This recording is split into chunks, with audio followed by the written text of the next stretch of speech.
coming up on this edition of Open Source. People don't understand what's involved in PR. It seems like some fluffy kind of profession, but now with the digital media and the proliferation of media, if you post it and you get 10,000 likes, that's great. And then I'm like, okay, but does that translate into sales? PR people have to understand digital, and digital strategists need to understand PR. PR pro Tracy Wood Mendelsohn next on Open Source.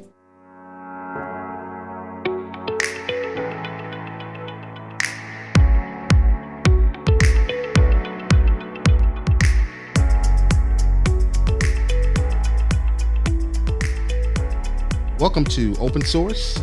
My guest today is Tracy Wood Mendelsohn. She is a C-level marketing executive, communications, brand management, business strategist, and nonprofit development executive. Tracy is 30 years of experience in various sectors, including arts and entertainment, politics, luxury goods, caviar, and gourmet foods and travel. She currently serves as the president and CEO of the Black Public Relations Society of New York, and she's also a principal in Human Impact Solutions with her partner, Janet Dickerson. Tracy Wood Mendelsohn, welcome to Open Source. Well, thank you so much for having me. I'm doing well, thank you, in this strange and odd and bewildering time. Yeah, I think there's a lot of ways to frame that. But let's take, because people, I have some pet peeves about the concept of public relations. But I want to start with you first, and just because people that do it well and are real public relations executives are, I think, apart from a crowd that's out there. So is there a singular experience that put you on the path to becoming a PR professional? Well, I was doing an internship when I was in college at an ad agency in the public relations department. And I got assigned to the only Black vice president in the organization. And you know, I've been around a while. So this is late 70s. So, you know, that was a rare thing to find in corporate America. And, you know, I was excited about being mentored and excited about the account that I would be working on.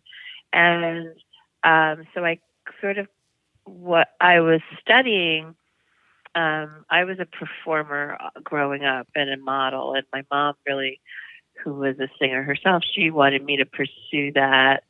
And our compromise was sort of, you know what, okay, I'll go to school for broadcast journalism, and I'll become an anchor or a reporter or something. And the value for me of that first experience was I learned that I liked being behind the scenes and that I liked to make things happen. And that's really what PR, you know, offered me at the time, was this way to be my most audacious self and, you know, be a go-getter and see actual results in real time. And it had nothing to do with the way I looked. It had to do with my, you know, ingenuity and my brains. And I really, and my ability to work with people and, you know, serve clients and what have you. So it was a great training ground. But that's how it happened. Someone got fired and then they made me an account executive. Wow, that's opportunity. So was there something? No. Yeah, what was the insight, that does not though? happen anymore. I guess you came into it kind of blindly, not knowing what it was all about, but then you got there and something struck you that said, okay, this is for me. What was that? Like I said, it was that you could, well, for me, the things that in that first placement were, you know, learning that you could help shape a story for your client. You could, you could articulate things on behalf of a product or a brand that mattered, that enabled it to increase its market share. I mean, I think, you know, in public relations and related fields, you get to see the impact of your work in a clear, undeniable way. And even more so in marketing because you're contributing to the bottom line. So when I got a taste of that, I realized, oh, okay, this is where I really want to be. So the style that I practice is integrated, of marketing and communication. So, but I'm blessed to have the basics of public relations. I was around some legendary old school people, and that was great training. And it's training some of my young colleagues could use at this point. We're going to get to that too, Tracy. Mm-hmm. But something you said struck me, and I'm thinking right now that analytics, data, and analytics has become, in terms of with regard to marketing, a big thing, and it's growing in pretty much every sector. Yeah. How much has the concept of using data and analytics grown at all, if at all, in the public relations realm? Oh, it's enormous. I mean, I think more so in marketing, but it's enormous, because the companies want it. The companies want the data. So as much as we can tell them about their customers, the happier they are. So it's enormous. And things are data driven as well, so it's not that that's just the outcome. It's also, the vehicle that gets you there and the collection of it. And, it's very complex in this world. Like, there are some serious questions about sharing data and privacy and all of that. And it's really, those are serious questions, and I understand the ethics. Yeah, the ethics involved. The ethics. Mm-hmm. They tend in almost every aspect of this, where there's something new or something that's growing rapidly like this. The ethics tend to come into consideration last. Well, you have to consider how data is commoditized, and monetized. It's that's the driving force, ethics and integrity second, at least for the big companies who are the true abusers. And it's very disheartening to me. It's really like, what kind of world do I live in when I actually patronize one of the chief, one of the main promulgators of this data corruption. It's like you can't get away from it, and you can't believe a lot of what's said and of what they're doing because you see the opposite. I don't know. It's just I understand data for certain industries being the end all and be all. I do not. I think that to need such granular information about consumers when you could just be creative and do your job is difficult for me to accept. Well, I think we've talked about this previously, and I think one of the things I want to get across to people is when they hear data collection, they just think about maybe a bank account information, but we're talking about, like you said, granular details. And so give people an idea of the kind of insights that companies are really, even in a legitimate way, are looking for in how the data is used, even not necessarily used wrongly or used badly, but how it's used, what the value of the data is. Well, what are companies looking for? They're looking for, trends and patterns in buying.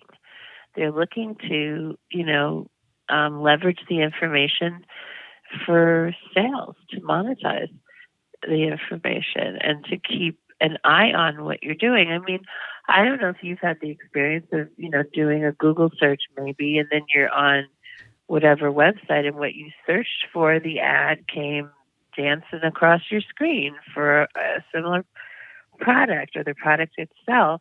So that's really what they want to be able to do, kind of nonstop. Well, I can give you a good example. Let's say a bank will, you have a credit card with a bank. And so you buy some drywall and some screws and nails and putty from Home Depot. And so then the bank says, well, Tracy, you looks like you've just spent $1,500 at Home Depot. Maybe you need a home improvement loan for, X amount of dollars. And because they know where you shop, they know what you bought. They can use that information to, and maybe Tracy can't really afford that loan that they're offering her because Tracy knows her financial situation better than the bank does. And the bank wants to just loan you money because it's a business transaction for them, but it's not necessarily in the customer's best interest. And people are influenced by that kind of suggestion. Maybe someone would even think, if my bank suggested I take this loan, it must be okay, and not really give consideration to their financial situation. Wow. I think that does happen a lot. And I also think there are more sinister aspects to this as well. There was a situation where a woman was in serious emotional distress, and the cops were called, and she had made some comments online on her Facebook account. And Facebook there's a portal for police in Facebook, and they made it available. They let them in, and they shut off her ability to communicate with others. And that woman died. Her name was Corinne Gaines, and it shouldn't have happened. She had she was in a mental health crisis. That's just tragic. Let's. I want to move ahead a little bit because we don't have a lot of time, and I appreciate you being with us on Open Source. Now, in my experience, because I was a television and radio producer for a long time, everybody thinks they can do their own PR, and I think you laugh, but it's true. You know it's true. What's your perspective as a professional? Yeah. When you see people, is it as bad as somebody trying to be their own lawyer?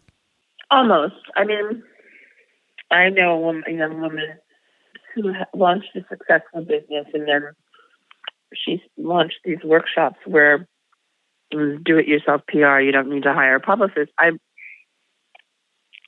Knowing some PR skills, and you have a new business and you can't do it, you can't hire someone, can be helpful. There are some things you can do. You're smart. You can write a press release. You can figure out how to do that. But what a lot of people don't even know is we don't even use press releases as much as we used to. It's like the pitch letter. It's, the story conference. But anyway, one of the things that I find that people don't understand is, like, you can't negotiate a story, or, like, say you're an artist, like, negotiating your contract with the record company and trying to get all your, the writers in your contract. You need someone to do that. You need someone who knows how to do that. And it's the same thing.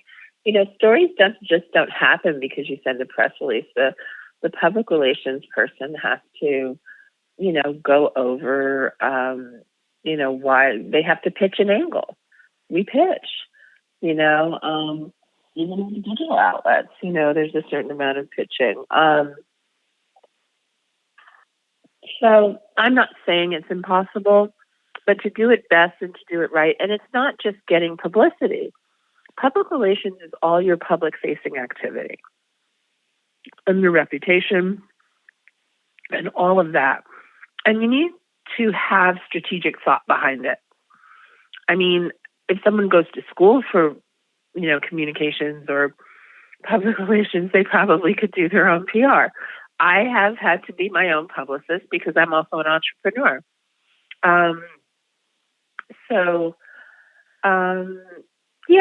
I think that people tend to think the marketing functions and the PR functions, anybody can do that.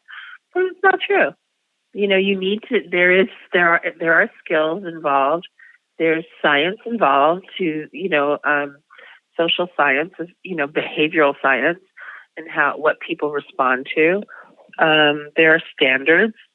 So unless you're going to super educate yourself and know what you're doing, just don't Google the format of a press release and step out trying to do it. But I'm not saying that it's impossible. Well, I think what you mentioned too is there's strategies and there's also tactics, and I think you can understand the strategies, but someone that's skilled like yourself understands the tactical aspects too. What to do, what to say, what to pitch, and how to pitch at a certain time in a certain circumstance. Where an untrained person, an inexperienced person, is not going to understand that level of tactical insight. Well, the other thing is that most PR people, especially if they specialize in a given practice area, we consume a lot of media.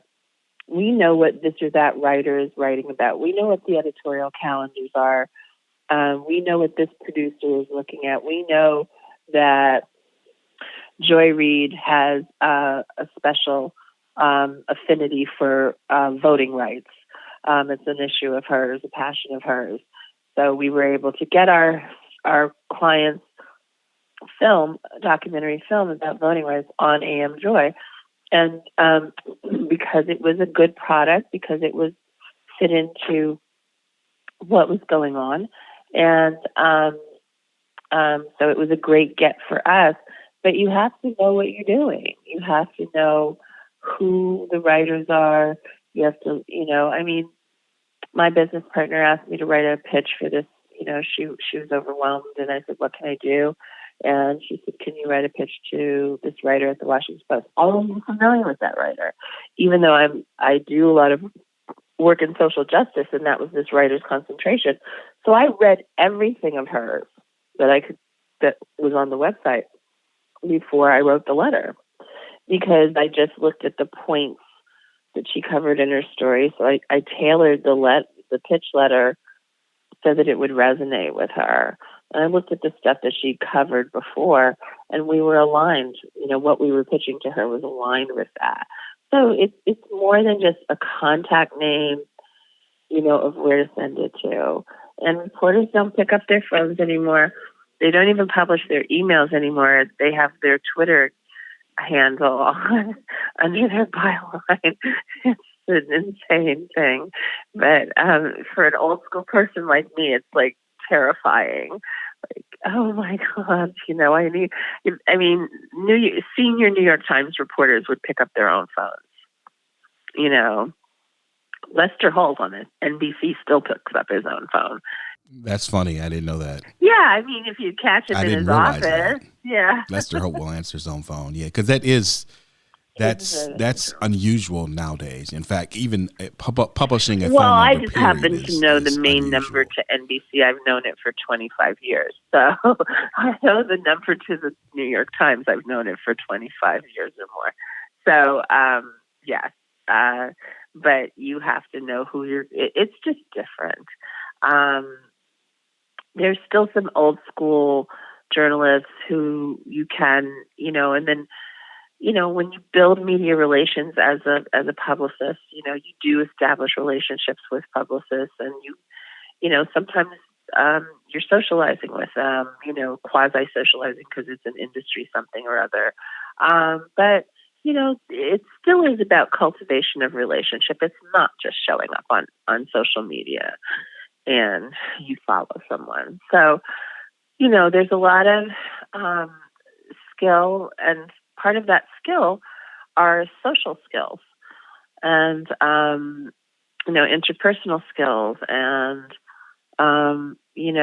follow through and being ethical. Don't knowingly tell a journalist or an editor or a producer something that isn't true. Well, that's a 100% no. I mean, being untruthful is pretty much when I was a producer, the biggest challenge I had in public broadcasting, because people come at you all the time, is this information legitimate? And the just the notion that someone might be lying to me was just, I was done at that point, because I don't have time to figure it out. And if I think this person is not telling the truth, they're not going to get on. Yeah, it's like we tried to explain to a client recently.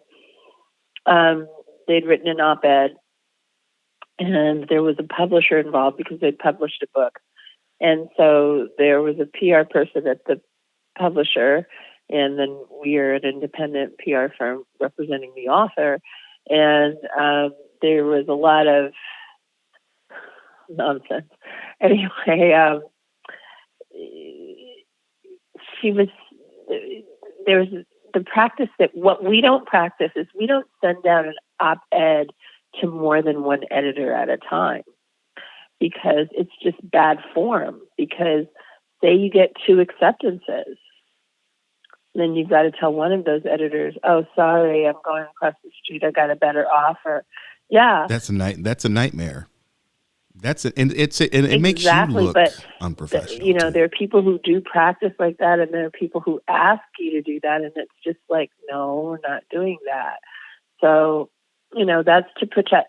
I mean, a publicist has to protect their client's reputation. They have to protect their own, or they won't have contacts, or they won't have opportunities, because, if you're known to be unreliable or otherwise sketchy, that follows you, and your sources will dry up, and, you won't be able to deliver for your client. And then there's lots of, between that and excellence, there's tons of mediocrity. Right. I think from the opposite end of that telescope, I think as a producer, it's valuable to know when I call Tracy, or when Tracy calls me, I know that she's ethical. I know that she's professional. I can rely on her. So, and producers, especially now in this landscape, are always in a pinch. And so if I call Tracy and say, "Do you have somebody that can speak on this issue?" and you suggest something, I can rely on that. And that's important.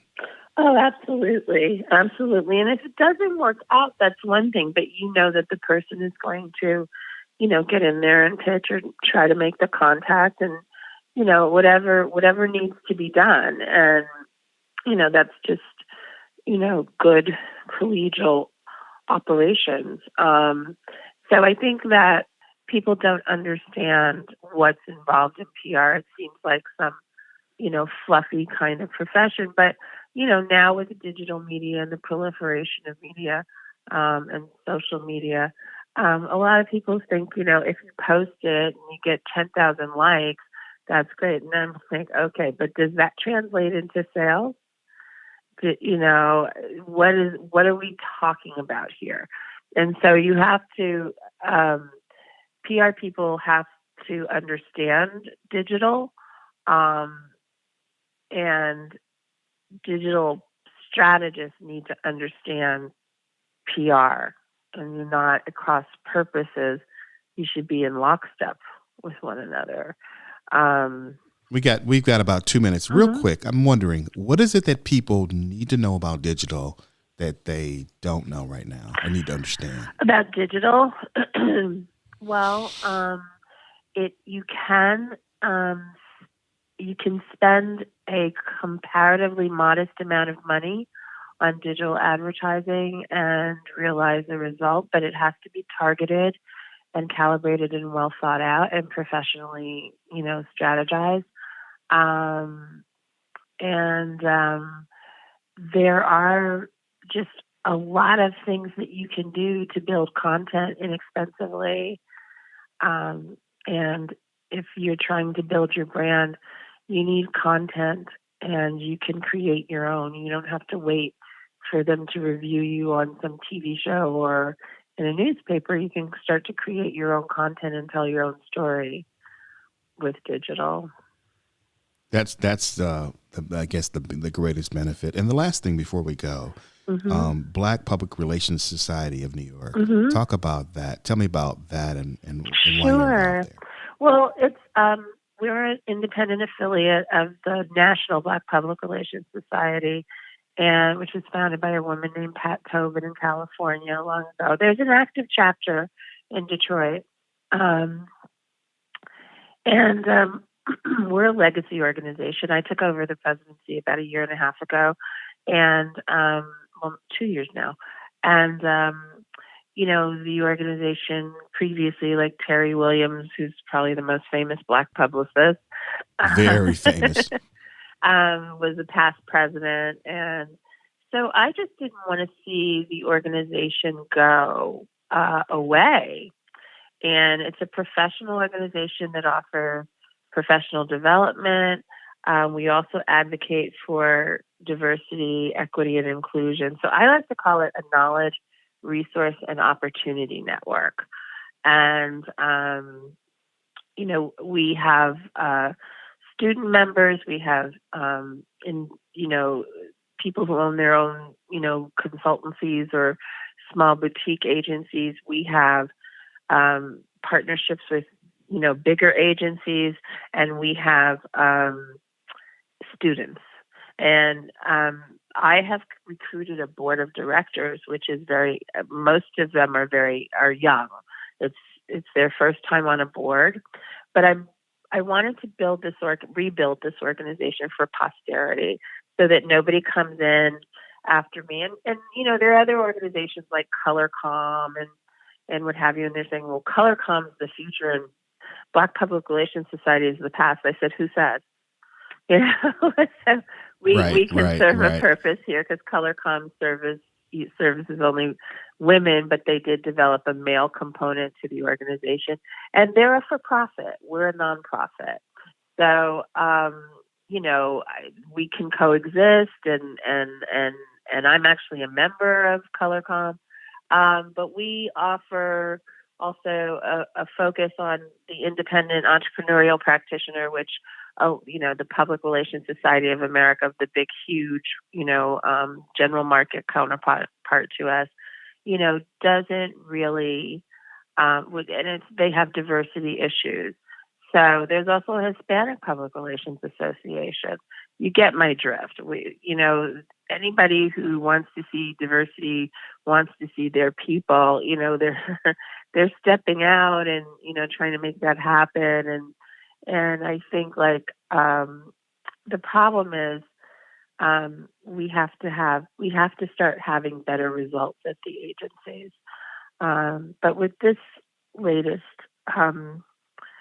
shared tragedy that we're going through, there are going to be a lot of layoffs, and just like any other industry.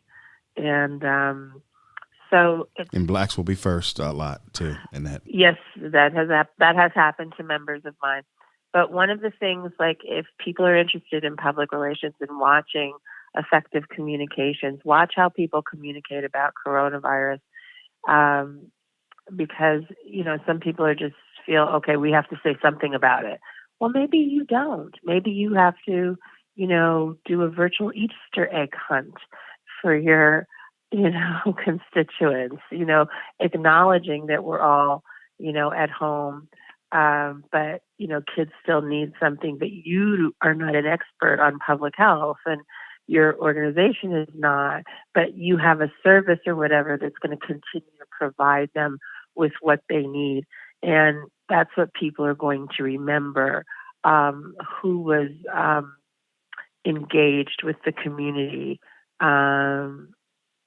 during this, and those are the brands they'll remember. Right. And it's never bad PR to leverage your core competency to uplift the community. Absolutely not, especially when it comes to our people. We care about that for real, and millennials do in general, and multicultural millennials do in particular. So how do you see this as we hopefully soon this year come out of this pandemic, this lockdown? What will be the trend? What kind of trends do you expect at that time? I think it'll be similar to the time after 9/11, when advertising just stayed kind of sober and modest for a while.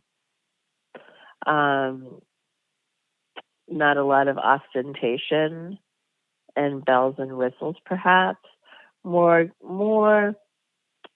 grassroots kind of messaging and brands wanting to show themselves as part of the community and part of your life in a way, that is meant to engender affection. The stories that you'll hear being told, for instance, with nonprofits, will be about the grantees, that receive their money, not just the nonprofit and what a great job they do. And the same with, people are going to tell more worker stories because, out of all of this, the American worker is going to be feeling a little bruised. And, so they're going to want to do that to burnish their image. So those are a couple of things that come to mind. Well, Tracy, I really appreciate you visiting with us, spending some time on Open Source. And our guest has been Tracy Wood Mendelsohn, a PR guru, and we really appreciate you being here with us. Thank you so much. I appreciate you having me. It was my pleasure. Thank you, and thank you for what you do. All right. Thank you, Tracy. This has been Open Source with Tony Motley, and we'll see you next time. Thank you.